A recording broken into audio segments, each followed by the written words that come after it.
Right now is an amazing time to build a gaming PC. Prices are better than ever, but if you do not have enough PC knowledge, you can be killing your FPS, which is your gaming performance, by having a huge bottleneck, or even worse, your PC not even turning on. And I see this happening all the time, even with non-beginners who have built a PC in the past, and that's why I made this complete guide where I will explain every PC component from scratch, how not to bottleneck your system, how to achieve high FPS in your favorite games with no stutters or FPS drops, and on top of that I will give you specific gaming PC build recommendations depending on your budget, your needs, and your monitor resolution, whether it's 1080p, 1440p or 4K. The link to those PCs that I will mention and every tool that is going to be used throughout this video that's going to help you build the perfect system will be featured down below in the video description. My name is Valentino, and if you find valuable information throughout this video, leave a like and subscribe. It's going to help the channel grow a lot. With that being said,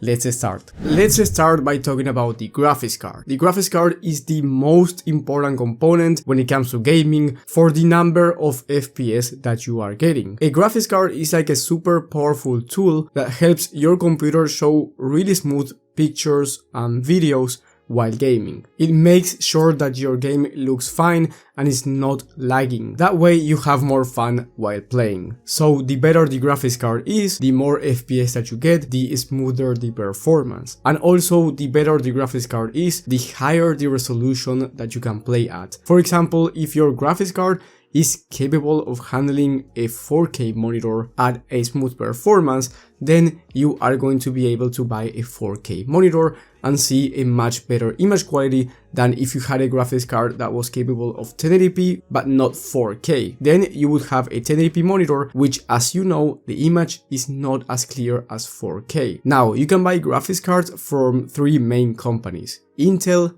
Nvidia, and AMD. And these are the current relevant GPUs from each company. From Nvidia, we have the RTX 3000, 4000, and 4000 Super Series. From Intel, we have the Intel Arc A750, A770, A580, and A380. And then from AMD, we have the 6000 and 7000 series. Don't worry, I will explain this right now, but anyway, you will have my favorite graphics cards for every budget and every resolution down below in the video description. Now, if you have to pick which one is better, right? Is it Intel, is it AMD, or is it Nvidia? Well, it actually comes down to your budget, your needs, your favorite games, your monitor resolution, the settings that you are going to play your games at. So I cannot give you one answer for everyone, but as a general rule of thumb, Intel is good if you are working with a tight budget, and it is very good if you are a video editor or a content creator on a budget.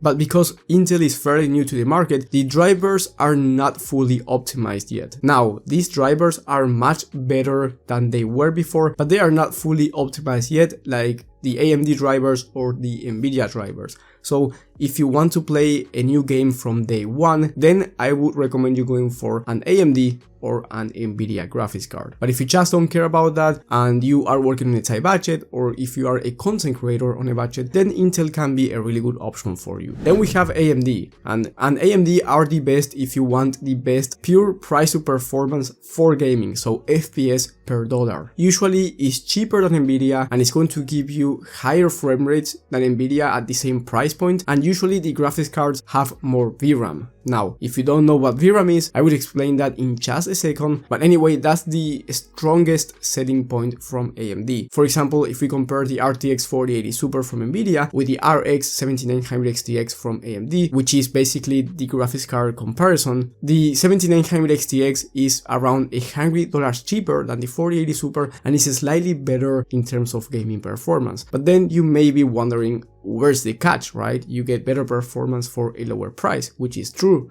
But the thing is that Nvidia has some features that might be interesting for you, such as a better level of ray tracing. You get DLSS, which is the better upscaler, because if you buy from AMD, you get FSR, which is the upscaler from their company, but it's not as good as Nvidia when it comes to image quality. then Nvidia is usually better when it comes to content creation as well, 3D rendering, AI stuff. So if you're interested in doing those tasks, then paying the premium for an Nvidia graphics card might be worth it. However, even though AMD is not ideal for professional creators, for most people it's just going to be fine even if you are going to be doing video editing. So unless you are a professional, AMD is fine for content creation. Now Nvidia in my opinion is the best if you're looking for a high-end graphics card, so the most expensive graphics cards out there. Then in my opinion going with an Nvidia GPU is fine, especially if you want to do more than just gaming. So if you want to spend a premium to have better features. However, keep in mind that this is not always the case. It really depends on your budget, because if you don't have enough money to spend, for example, let's say you have around $300 to $400 to spend on a graphics card, then we can compare the RX 6750 XT with the RTX 4060 Ti 8GB version. The 4060 Ti 8GB version is more expensive than the 6750 XT,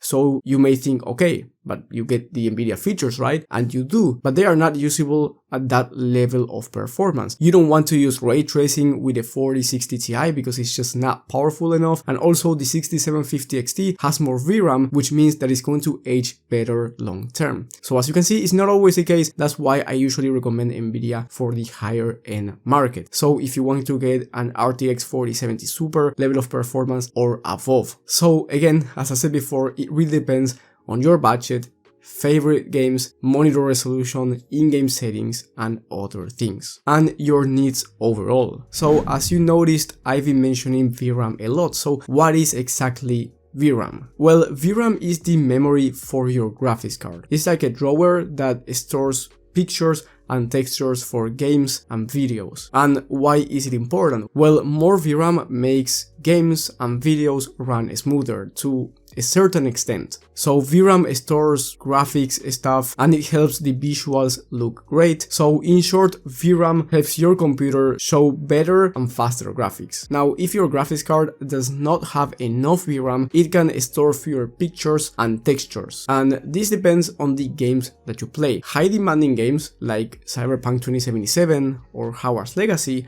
require more VRAM, and we expect for high demanding titles in the future to require even more VRAM. So if you play the most high demanding titles out there and you don't have enough VRAM, then it's just going to look a disaster if you try to play on ultra settings and you see that, for example, your graphics card has 8 gigs of VRAM, but the game is going to utilize 10 gigs of VRAM or more if you play on ultra settings. However, if you are not planning on playing the most high demanding games, let's say you want to play easy to run games such as Fortnite, Valorant, or maybe you want to play a game like GTA 5, or perhaps you are going to be updating your graphics card soon anyway, then VRAM becomes less important. So the question here is, how much VRAM do you need on your graphics card? Now, if you're beginners, let me tell you this. VRAM is not the same as RAM. When you see that a system has 16 gigs of RAM, you can always upgrade the RAM to 32 gigs of RAM if you want, or 64 gigs. Now, VRAM, it's inside of your graphics card. So if you see, for example, the RTX 4060 and you see that it has 8 gigs of VRAM, this means that that graphics card has 8 gigs of VRAM and you cannot upgrade it. If you want to upgrade the VRAM, you have to upgrade the graphics card. So it is very important to get it right. So let me tell you, as a general rule of thumb, for 1080p resolution gaming, 8 gigs of VRAM is fine and 12 gigs of VRAM is ideal. As I said before, if you want to play the latest high demanding AAA titles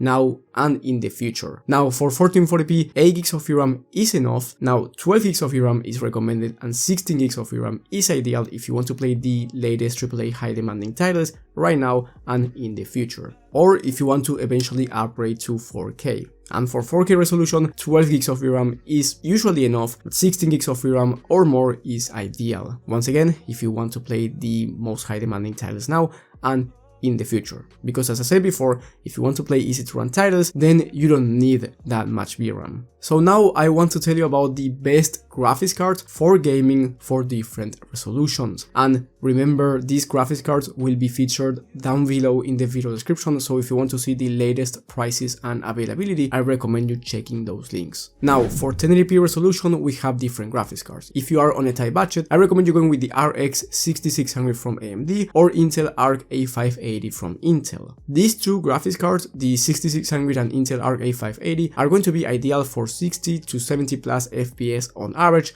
high to ultra settings, in high demanding titles at 1080p.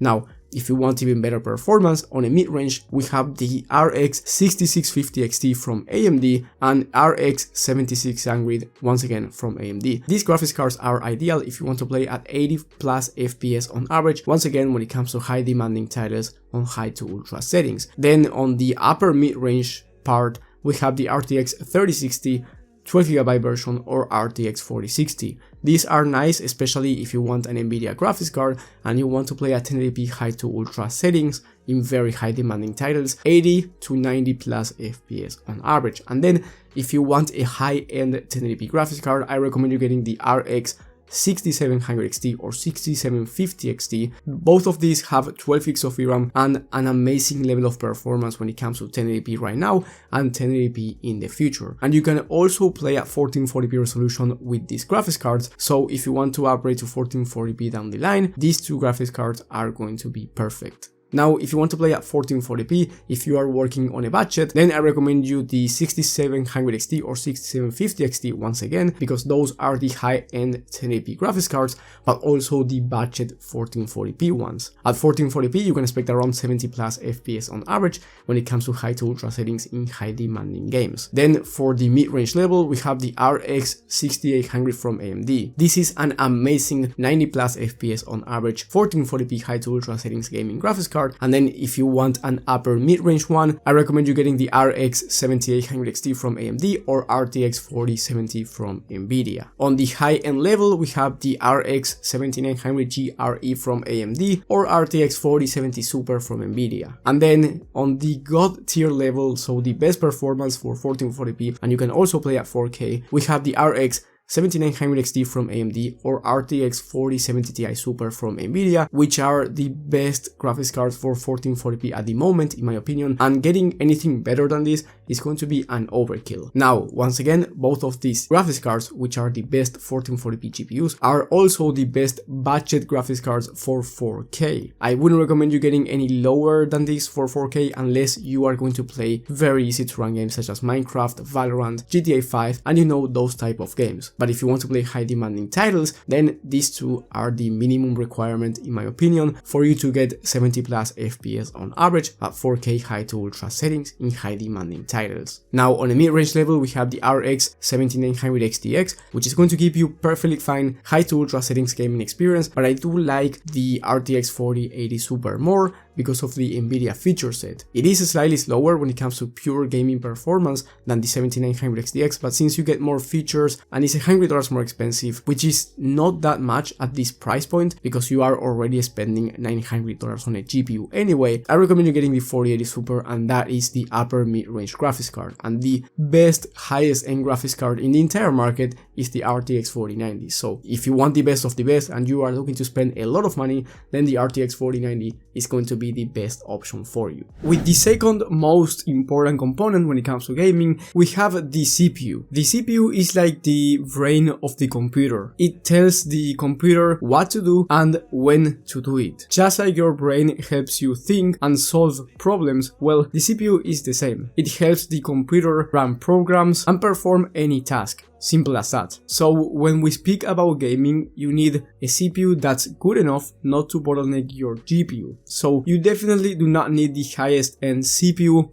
unless you have the highest end graphics card. And this is because most games require more power from your GPU or graphics card, so games are GPU limited. Now, this is not true for every game, and there are some games out there that do require more CPU than others, but in general for gaming, it's always recommended to have a CPU that's good enough not to bottleneck your GPU. And if you are wondering how to spot a bottleneck or how to get the perfect CPU and GPU combo with no bottlenecks, well, I will talk about that later in this video, so stay tuned for that. Now let's talk about the current relevant CPUs. You have two main companies here. You have Intel and you have AMD. From Intel we have the 1213 and 14th gen. Those are the most relevant CPUs today. From AMD we have the 5000 and 7000 series. But now let's talk about Intel versus AMD. Which one is better? And just like graphics cards, my recommendation is different for each person, budget and needs. But again, there's always a general rule of thumb. So AMD is usually better when it comes to price to performance for gaming. It's usually more power efficient, which means that it's going to require a small CPU cooler, while Intel is usually better for content creators like myself. In my personal rig, I have an i5 13600K because I do require more of a content creation system rather than just gaming. So if you want content creation plus gaming, Intel might be your best option. However, for most people, AMD CPUs are fine for content creation as well, and as I said before, they are better in terms of price to performance when it comes to gaming. And usually when it comes to content creator, only professional content creators can tell the difference. And you have to keep in mind that AMD CPUs usually require less power, which means that the power supply requirement is going to be lower and you end up spending less money on your system and you end up saving more money in your electricity bill, which is a huge plus for some people. But now let's talk about the best processors or CPUs for gaming in 2024. Now, the CPU recommendations for gaming go alongside GPU recommendations, because if you have a good CPU, it doesn't mean anything if it's not ideal for your GPU. So here I will talk about CPUs and the potential graphics card that you can get for each one of them, because as I said before, you do not want to bottleneck your graphics card. So here if I recommend, for example, a Ryzen 5 because it's actually a good processor, but then you have an RTX 4090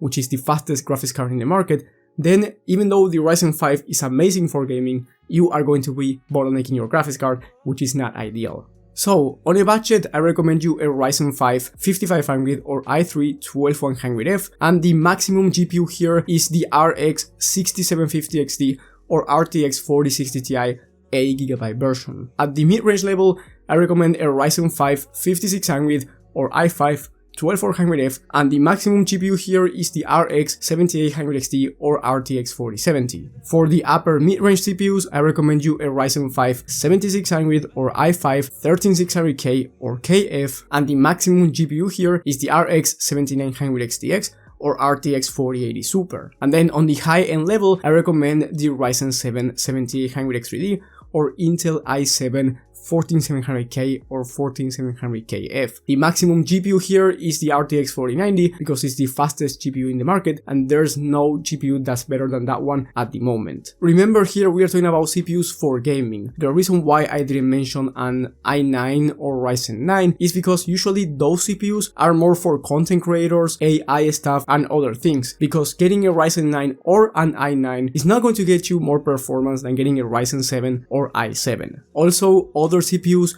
like the Ryzen 7 5700 X3D or i5 12600K were not mentioned because I do recommend these CPUs if you already have a motherboard that supports one of these. For example, let's say you have a Ryzen 5 3600 or 5600 and you want to upgrade in your platform because you do not want to build an entirely new system, then my recommendation is to get a Ryzen 7 5700 X3D. And if you have an i3 12100F and you want to upgrade, then you can upgrade to an i5 12600K if you want to, because you can get it within the same platform. Now we are going to talk about one of the most important things when it comes to a gaming PC, the CPU and GPU combo, and how not to bottleneck these components, because as I said before, if you bottleneck it, then you are going to be losing gaming performance. Now, before explaining what a bottleneck is and how not to bottleneck your computer, I want to say that if you are finding valuable information so far, please leave a like and subscribe. It's going to help the channel a lot, so if you end up doing that, thank you so much. Now, first, I have to explain to you what a bottleneck is in order to explain to you how not to bottleneck the two most important components for gaming. A CPU bottleneck,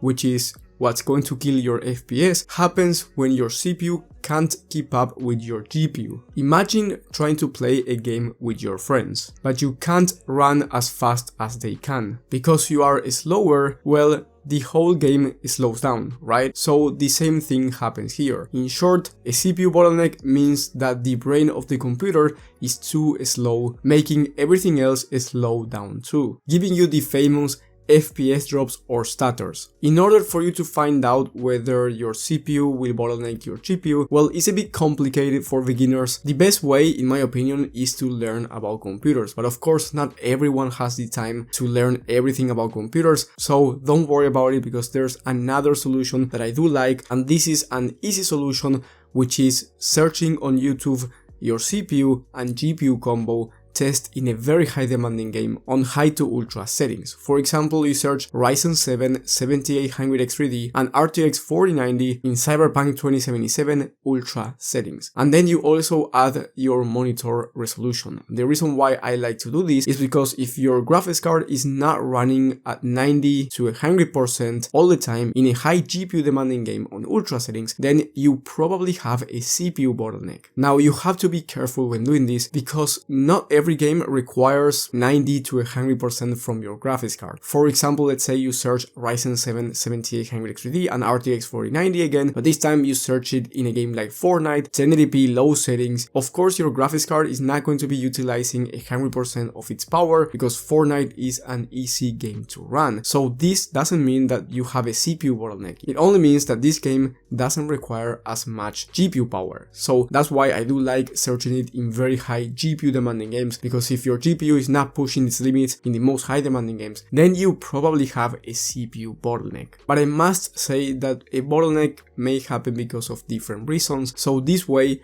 is an easy way, but it's not 100% accurate. In my opinion, it's the most accurate though, because if you try to search for bottleneck calculators, these are mostly trash and I would never recommend you using them to calculate a CPU bottleneck. Now, don't worry, because if you don't want to learn about computers and you are not sure about the CPU and GPU combo bottleneck, I will give you the perfect CPU and GPU combo recommendations in this video right now for different resolutions and different budgets. But before doing that, I want to say that if you want to buy a complete PC build, you will have my video on the best gaming PC builds of the month. That one will be in the top right of the screen. It is updated every single month, and I go over the best PCs for every budget and every resolution with no bottlenecks. Because you can have a bottleneck not only in your CPU and GPU combo, but any other component can be bottlenecking your gaming performance. So if you don't know that much about computers, I highly recommend you watching that video. Now I will give you the perfect CPU and GPU combos with no bottlenecks for 1080p, 1440p and 4K for different budgets. Now for 1080p on a budget, I recommend you a Ryzen 5 5500 or i3 12100F paired with an RX 6600 or Intel Arc A580. Great performance at 1080p, 60 to 70 plus FPS on average. If you want a mid-range combo,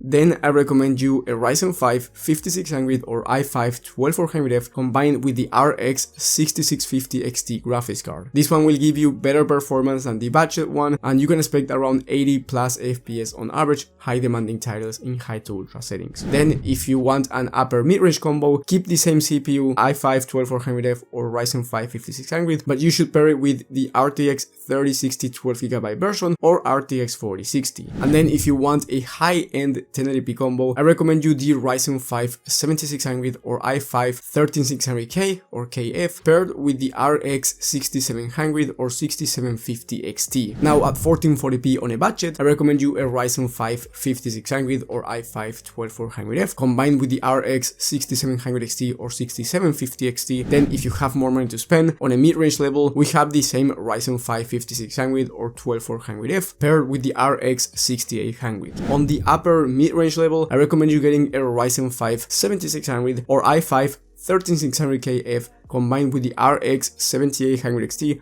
or RTX 4070. If you want an upper mid-range level, then I recommend you a Ryzen 7 7700 or i5 13600K or KF combined with the RX 7900 GRE or RTX 4070 Super. And if you want the best of the best for 1440p resolution, I recommend you getting a Ryzen 7 7800X3D combined with the RX 7900 XT or RTX 4070 Ti Super. Remember, these CPUs and GPUs have no bottlenecks between them, so you are making sure that your GPU is working correctly while gaming. Now let's talk about the differences between CPUs, because if you notice, for Intel for example, there are CPUs that have an F in the end, or a K, or maybe a KF, or maybe nothing at all. For example, you could get the i7 12700K, i7 12700KF, or i7 12700F. Here is the difference. The K means that you can overclock this CPU, for example the i7-12700K. The F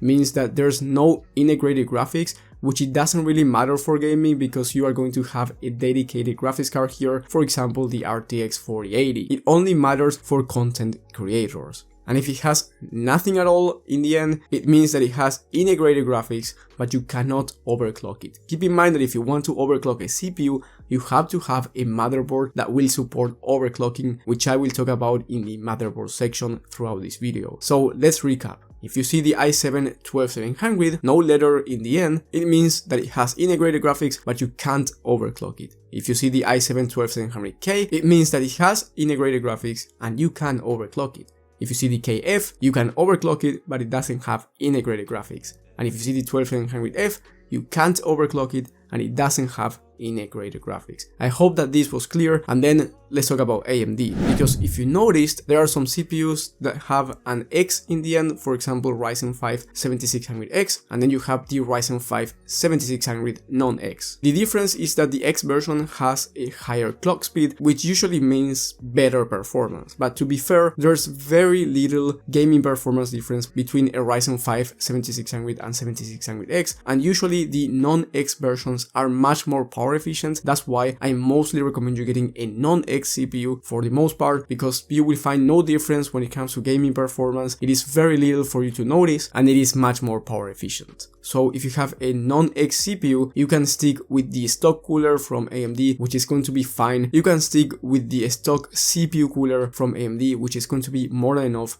for those type of CPUs. Whereas if you go with the X version, maybe having an aftermarket CPU cooler is recommended over the stock cooler, which in some cases, by the way, it doesn't come with the stock cooler because it's just not recommended. For example, the Ryzen 9 7900X. But now let's talk about motherboards, because the motherboard is actually quite important, but people overspend their money in motherboards all the time, and trust me, even though this component is important, you should never overspend your money here. As a general rule of thumb, your motherboard should always be cheaper than your CPU if you want to prioritize your gaming performance. Now the motherboard is like a big important puzzle piece that connects every component. So the CPU, RAM, storage and graphics card are connected to your motherboard. So it helps every component talk to each other so the computer can run properly. But you should always get a motherboard that's compatible with your CPU. So let's talk about compatibility, because it's not the same for Intel and AMD. A motherboard is compatible with the right chipset, meaning that it's compatible with Intel or AMD, but not both at the same time. So if you have a motherboard that's going to support Intel CPUs, then it means that it doesn't support AMD ones. Also, each CPU will only work with a specific chipset, meaning that you can't put a Ryzen 5 5600 in a motherboard that's going to support a Ryzen 5 7600, even though both are from AMD, because they are from different platforms. And I know it sounds confusing, but let me explain it in simple terms. For AMD Ryzen 7000 series CPUs, for example a Ryzen 7 7700X, you want to get a motherboard that ends in 600. So B650, B650E, X670, X670E and A620, even though I wouldn't recommend you getting an A620 because they are usually not great in terms of pricing. For Ryzen 5000 series CPUs or 3000 series, for example a Ryzen 5 5600 or 3600, you want to get a motherboard that ends in 500, for example B550, X570 or A520. For Intel 12, 13 and 14 gen CPUs that end with a K, for example i7 14700K, I recommend you buying a Z690 motherboard or Z790. These motherboards will allow you to overclock your CPU properly. For Intel CPUs that are locked, for example the i5-12400F, you want to get a B660 motherboard or B760. And do not confuse B660 with B650. B650 is compatible with AMD Ryzen 7000 series and B660 is compatible with Intel. So do not confuse them. I know they sound similar, but if you get a B650 motherboard thinking that it's compatible with your i5-12400F, you are going to have a headache. So please check before buying. Now, what is the difference between a low-end and a high-end motherboard? And to be fair, the differences are important but not really that important. And it also really depends on your CPU. If you have a high-end CPU, then it makes sense to get a high-end motherboard, or at least a mid-range one. But if you want an i5-12400F, which is a mid-range CPU, you definitely do not need the best motherboard out there. Usually, higher-end motherboards have more M.2 slots for you to upgrade the storage down the line. They also have better VRMs, which will help you keep your CPU at the right temperature. Some higher end motherboards have a better audio codec, which means that it has better audio quality, but this only matters for content creators really. For gamers, it's not really that important, and it has to be through the headphone connector and not through USB. Also, higher end motherboards usually have more ports, but as I said before, even though this component is important, you definitely do not want to overspend in your motherboard. Don't worry, because if you want to see the best motherboard, videos all the time about the best PC builds overall, so there you can see the recommended motherboard for each specific CPU and each specific system. So once again, highly recommend you watching my video on the best PC builds of the month. So I would only recommend you upgrading your motherboard or getting a better motherboard if the VRMs are going to hurt your CPU temperatures. For example, if you have a low-end motherboard and you have an i9 CPU, then this is going to be a disaster and it's going to hurt your CPU long term. So only in that case, I would recommend you upgrading your motherboard. The most important feature in a motherboard, in my opinion, is BIOS Flashback. BIOS Flashback is basically a button that is going to allow you to update your CPU without having to have another CPU. It is a great feature because if there's a new CPU in the market that's being supported by current gen motherboards, then you need to update your motherboard in order to support this new CPU. And if you buy a motherboard that doesn't have BIOS Flashback and you buy a new CPU and the motherboard is not updated, then it won't post and you will have to buy an entirely new motherboard or a new CPU in order for you to update this motherboard for you to support the new CPU. Let me give you a simple example. Let's say you don't have a PC right now and you see that the new AMD Ryzen 8000 series are out in the market. Now you are super excited, you want to buy a new computer with the new Ryzen 8000 series, and because these CPUs are compatible with the same motherboards as the 7000 series, you just buy any motherboard that's compatible, right? So now you have a V650 motherboard for your new system, which let's say doesn't have BIOS Flashback, and you have a Ryzen 8000 series processor. If this motherboard was not updated, you will have to buy two things. The first is ibuprofen to help you with your headache, and the second thing is an entirely new motherboard with BIOS Flashback, or buy a new CPU like the Ryzen 5 7600X because it's compatible with that motherboard, and once you have access to that motherboard, then you can update it from there. So very important, if you're going to buy a new CPU, it has to have BIOS Flashback, especially this CPU is new and the motherboard that you are going to use can be paired with other gen CPUs.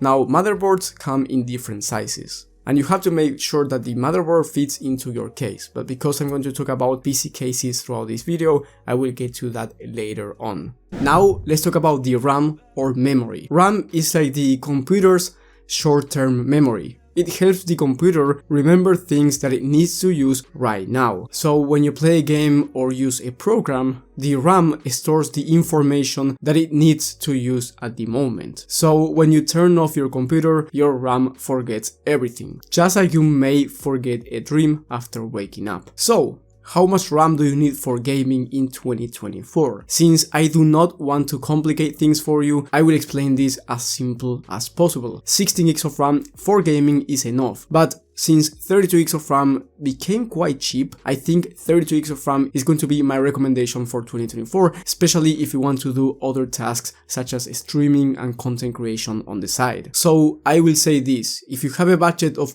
$900 or above for the entire system, I recommend you going with 32 gigs of RAM. If you have less than that, then 16 gigs of RAM is going to be just fine. Now, if your goal is content creation, then 32 gigs of RAM is the minimum requirement, and I would even recommend you going with 64 gigs of RAM or even more if you are a professional content creator. But keep in mind that for most people, even if content creation is your priority, 32 gigs of RAM is going to be fine, or even 16 gigs of RAM depending on how heavy your workloads are. But for videos like this one, 16 gigs of RAM is actually fine, but of course 32 gigs of RAM is ideal. Now, there's DDR4 memory and DDR5. So which one should you go for? Well, I will explain this right now, but remember that if you are finding valuable information, leave a like and subscribe. You can buy DDR4 or DDR5 memory, but keep in mind that not every motherboard supports DDR5. Ryzen 7000 series motherboards support DDR5 only. Intel 12, 13 and 14 gen motherboards support both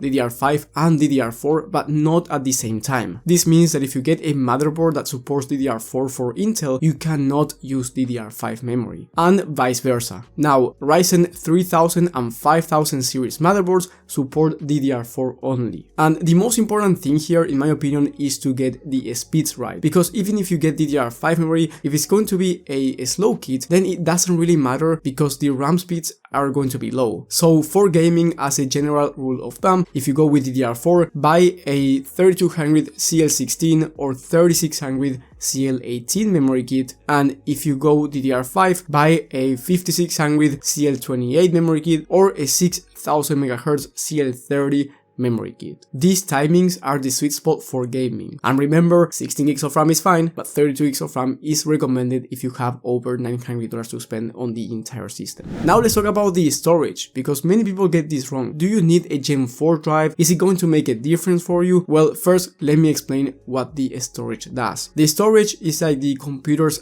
long-term memory. So it's the opposite of the RAM. The RAM is the short-term memory and the storage is the long-term memory. This is where your computer keeps all your files, games and pictures even when it's turned off. Now, there are different storage types, but the most common nowadays for gaming are NVMe Gen 3 drive and Gen 4 ones. Many people get this wrong, and you may think that because you get a Gen 4 SSD, you are going to be getting a better level of gaming performance, which is not true. For gaming, there's no difference between the cheapest Gen 3 drive and the most expensive Gen 4 one. So it doesn't really matter which one you get for gaming, you are not going to be getting higher FPS just because you have a high-end Gen 4 SSD. The main difference here are the speeds of transfer. So if you're a content creator who's transferring a bunch of heavy files all the time, then it's going to matter. But if you're just going to do gaming, this doesn't really matter. But of course, if you see that a Gen 4 drive is at the same price as the Gen 3 drive, just go with the Gen 4 one because it has higher speeds. But keep in mind that this is going to matter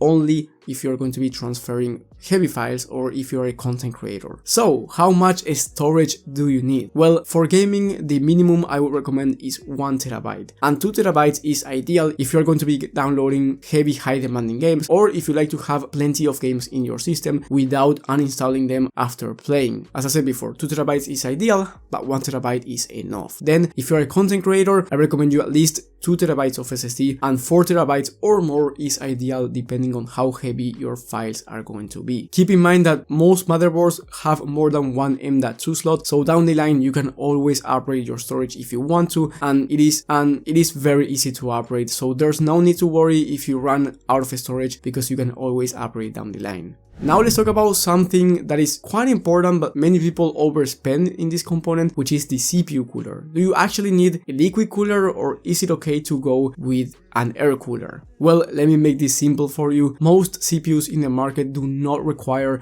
a liquid cooler, and I've seen many people get an i5 or Ryzen 5, just like the one that I have right there, and then get a liquid cooler, which makes you overspend your money in your CPU cooler, and then you spend less on what matters the most, which is your CPU and GPU combo. So to make it even more simple for you, let me tell you this. For Ryzen 5 CPUs, the stock cooler is absolutely fine, which is free, and if you want to add an aftermarket CPU cooler because you want better aesthetics or you want lower temps, then a $20 cooler is going to be plenty, and you do not need anything more than that. The same goes for i5 CPUs, except for the i5 12600K, 13600K and 14600K. For these CPUs, I would recommend a $30 to $50 aftermarket CPU air cooler because these CPUs are more beefy than the other i5s, like the i5 12400F. And by the way, for i3 processors, the stock cooler is absolutely fine as well. Then for Ryzen 7 CPUs, a $50 cooler is going to be enough.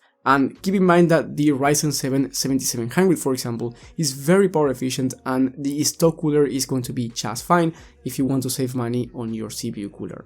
On the other hand, for Intel i7 and i9 CPUs, you will need a liquid cooler in my opinion. It is recommended, and this is the only case where I would recommend you a good liquid cooler. However, it depends on the exact CPU that you want to buy. As a general rule of thumb, for i7 CPUs, a 240 to 280mm all-in-one liquid cooler is going to be ideal. Or even a 361 if you want to buy an i7 14700K. Then for an i9 processor, I highly recommend you getting a 420 all-in-one liquid cooler. That's going to be ideal. A 360 liquid cooler is going to be just fine, but I do believe that a 421 is going to be better for you if you have an i9 14900K, for example. Now for Ryzen 9 CPUs, a 240, 280 or 360 all-in-one liquid cooler is going to be enough, and this depends on the exact CPU that you want to buy, because for example, your Ryzen 9 7900 non-X doesn't require an aftermarket CPU cooler, and you can get away with the free one, the stock one from AMD. As you can see, Intel CPUs require more power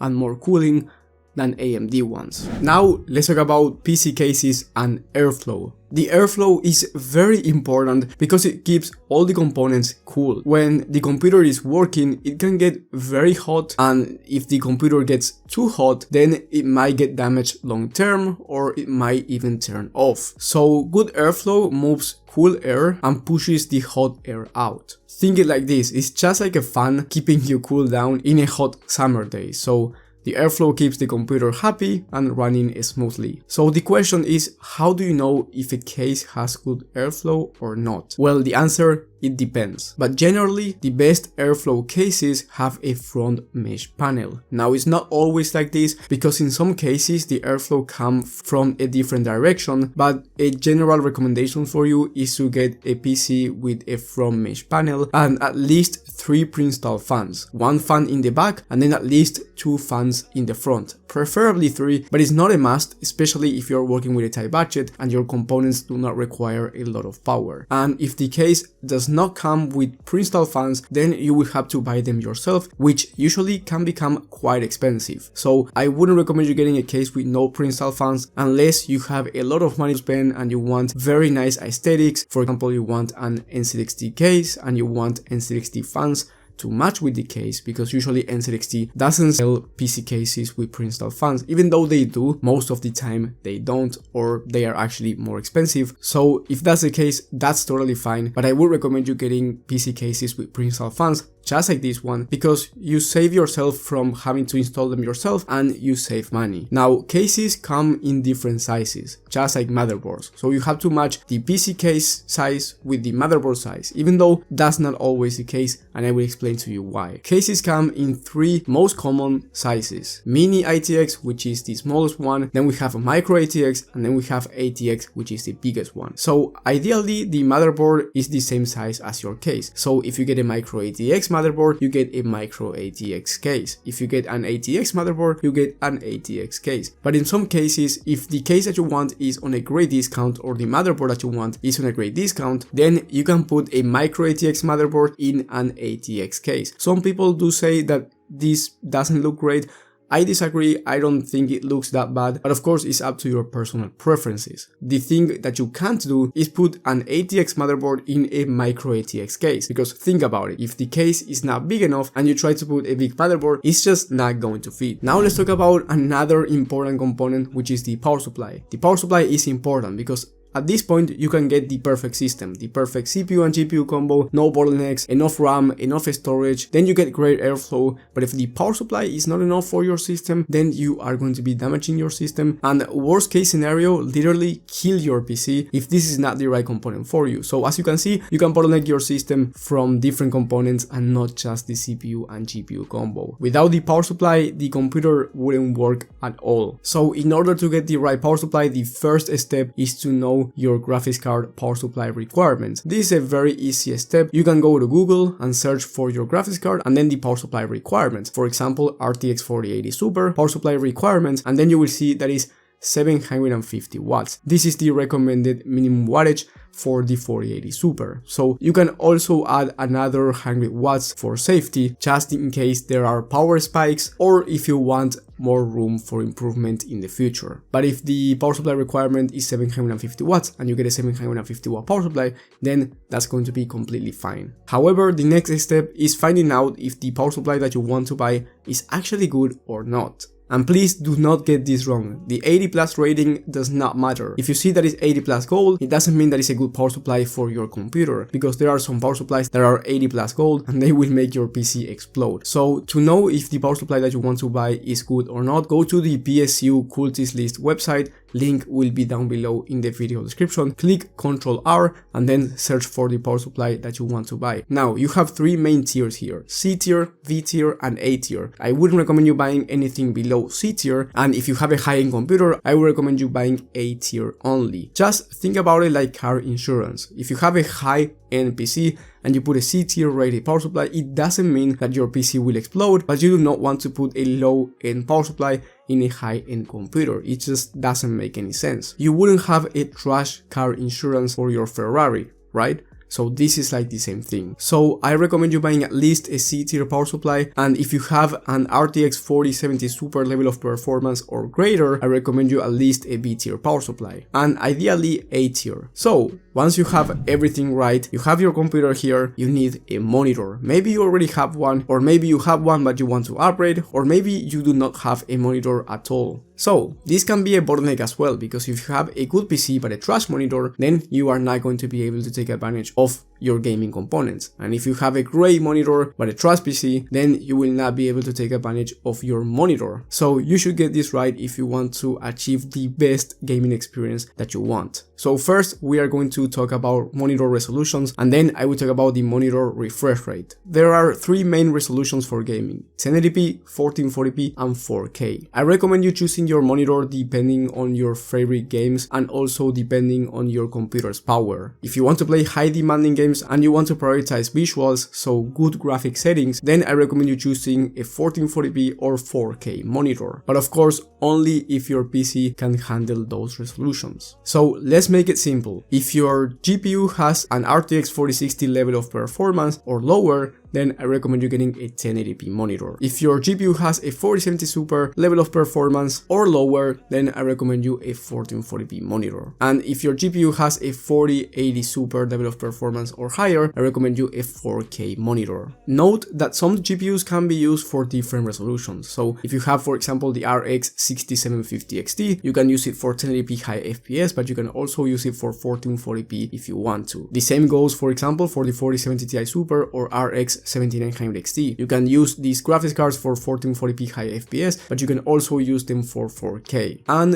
this is just a general recommendation, because for example, the RTX 4060 can handle 1440p depending on the game. If you're going to be playing a game like GTA 5 or Minecraft, then you will be able to run these games at 1440p or even 4K with GPUs like the RTX 4060. Now, if you want to prioritize performance and play competitive games like Fortnite, Valorant, CS2, and this type of esports shooters, I recommend you getting either a 1440p or 1080p monitor. But the most important thing if you want to play esports shooters is the monitor's refresh rate. So what is the perfect refresh rate for you? Is it 144 Hz? Is it 240 Hz? Is it 360 Hz? Or is it even more? Well, in my opinion, the perfect refresh rate really depends on how much you want to compete in that game. If you think that you are going to become a pro and you want to play every single day, then more refresh rate can be a good investment. But if you know that you are not going to be a pro, you're just playing for fun, then you do not need a 360 Hz monitor or even a 240 Hz if you are just going to play for fun. You have to keep in mind that your PC has to be powerful enough as well to play this type of esports shooters, but here the CPU matters a bit more than high demanding titles, so I will give you a CPU and GPU combo recommendation for each monitor refresh rate. So the ideal CPU and GPU combo for a 360 or 520 Hz 1080p monitor is a Ryzen 7 7800X3D CPU or i7 14700K or KF paired with an RTX 4070 level of performance or higher. Now, the ideal CPU and GPU combo for a 240Hz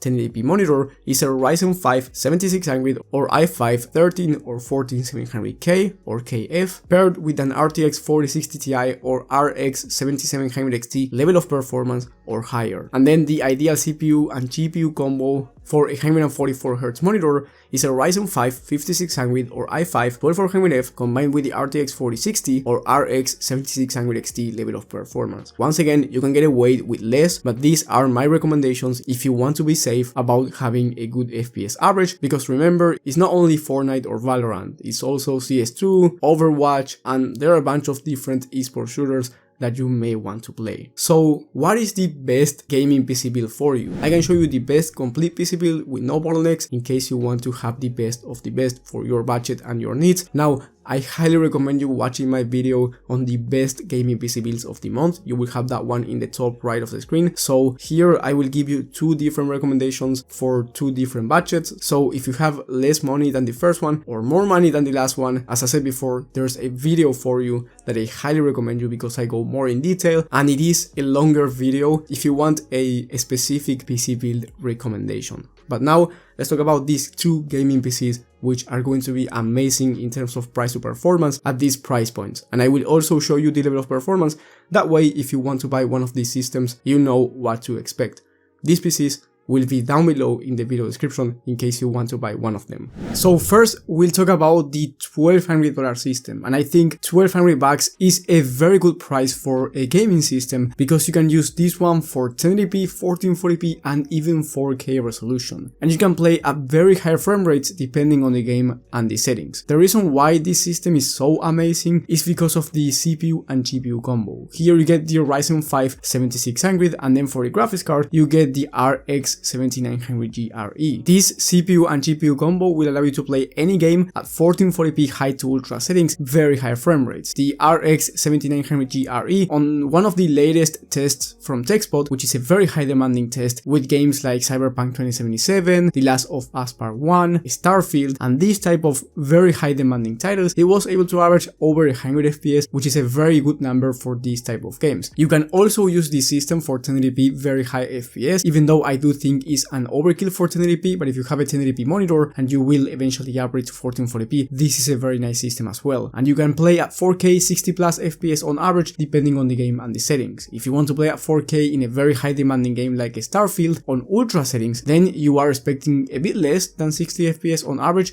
but you can always turn on FSR, which is the upscaler from AMD, to achieve 60 plus FPS, or you can lower the graphic settings. So this system is great. Then you get an aftermarket CPU cooler, a very decent B650 motherboard, which by the way you can upgrade up to a Ryzen 7 7800 X3D, which is arguably the fastest CPU in the market. Then you get 32 gigs of DDR5 memory, a 1TB Gen 4 SSD, and an A-tier rated power supply, 850 watts, which is more than enough for this system and will give you plenty of room for the future in case you want to upgrade to a more beefy graphics card down the line. And last but not least, you get the Fantex XT Pro Ultra, which is an amazing case with plenty of airflow and 4 pre-installed fans. If you want to go with an Nvidia graphics card, you have the RTX 4070 Super, and the total price for the system with the Nvidia GPU is going to be around $1,260. Keep in mind that you lose VRAM, and you get 12 gigs of VRAM with the 4070 Super instead of 16 gigs of VRAM from like the RX 7900 GRE. But as I said before, it really depends on the type of games that you play and whether or not you want an Nvidia graphics card. The next system is $1,800, and this is one of my favorite price points as well because it's not as expensive as some of the RTX 4090 systems that are around $3,000, and it's also not the cheapest, but it will give you an amazing high-end level of performance because you get the Ryzen 7 7800 X3D, which as I said before is the fastest CPU in the market, and then you get the RX 7900 XTX, which is the fastest graphics card from AMD, and it will give you 90 plus FPS on average at 4K resolution, high to ultra settings in very high demanding games. With this system, by the way, you can expect well over 360 plus FPS on average, when it comes to esports shooters like Fortnite at 1440p competitive settings. For the rest of the components, you get very similar components compared to the last system, but in this case you get 2TB of Gen 4 SSD instead of 1TB, so you get more room to download more games, and you get a different CPU cooler for the Ryzen 7 7800X3D. So for $1,800 you are getting an amazing 4K gaming PC, ultra settings, and you can play at 1440p very high FPS if you want to, and eventually upgrade to 4K down the line only if you want to. And then if you have more money to spend, you can go with the RTX 4080 Super from Nvidia instead of the 7900 XTX, and the total price will be around $1,870, so closer to $1,900, but in my opinion the 4080 Super is the better graphics card overall compared to the 7900 XTX because you get the Nvidia features and it's usually better when it comes to 3D rendering and content creation performance. Remember that the links for both PCs that I've mentioned with the Nvidia alternatives will be in the description, and also I highly recommend you watching my video on the best PC builds of the month, as I said before, because there's every budget there. So if you have $3,000 or if you have $800 to spend, you will have those systems in that video instead. And remember, there are no bottlenecks here, and I made sure that if you get one of these systems, you are getting every component is compatible and you are getting the perfect system for the price that you are paying in terms of gaming performance. If you found value in this video, leave a like and subscribe. It will help the channel a lot, and if you need me to help you out one-on-one and you want me to take a look at your specific situation, your budget and your needs and give you the perfect PC, that's going to be the top link in the description. Thank you guys for watching, thank you for the support, and I will see you on the next one.